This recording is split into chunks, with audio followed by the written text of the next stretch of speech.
There has never been a more open process for any legislation and anyone who serves here's experience. I do not believe the American people have lacked for information on what's in these bills, the political and policy arguments around different people's position.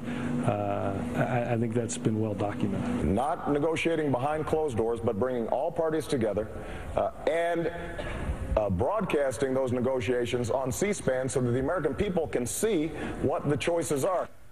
Well, C-SPAN is not allowed into these negotiations as they are going on Capitol Hill between the House and Senate trying to merge the two health care reform bills. In fact, the C-SPAN founder, Brian Lamb, is asking the president and party leaders to open up and to make good on the promises you just heard from candidate Obama. What about transparency in health care reform? We are back with the panel. Fred. You know, I got an email today, Brett, from David Plouffe, who was the Obama campaign manager, very talented guy, now heads something called Organizing for America, which is the successor to the Obama campaign. Naturally, he was raising money, but what was he raising money for? To help the Obama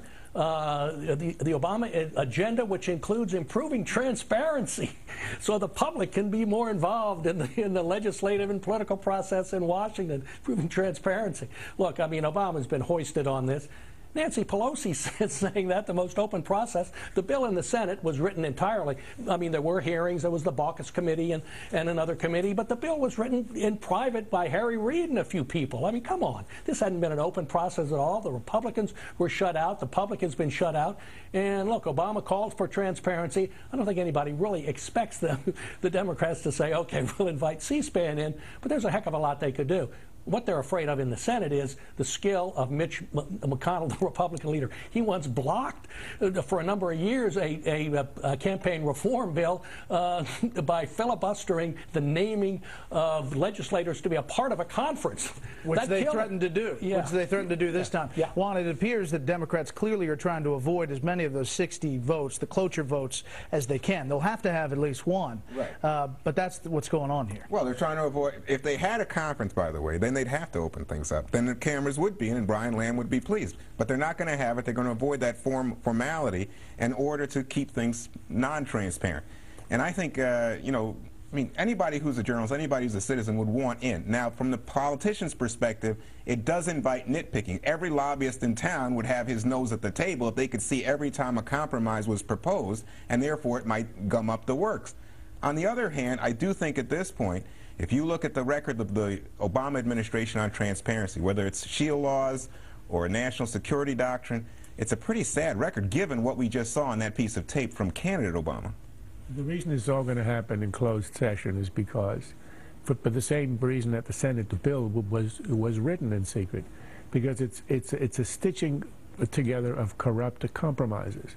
The Louisiana Purchase, a vote for the vote of the senator of Louisiana, and the Cornhusker Compromise, in which the senator of Nebraska got an exemption exclusive to his state on the future payments into Medicaid.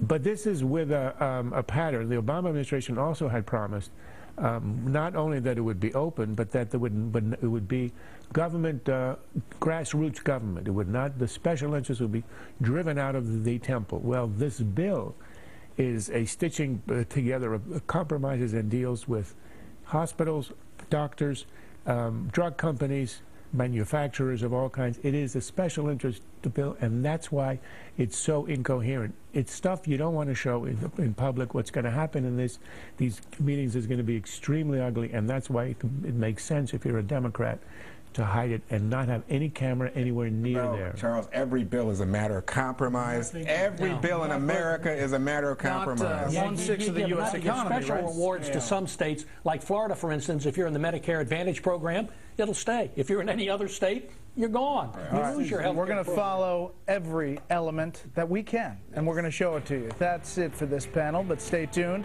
for a Christmas Day airline bomber conundrum. Finally, tonight here at Fox, we've been covering every angle of the thwarted Christmas Day airline bomber story. And since the story broke, it's been, of course, all over the airwaves on every network and local affiliate. And some of them had a few issues. And actually, so did the president today.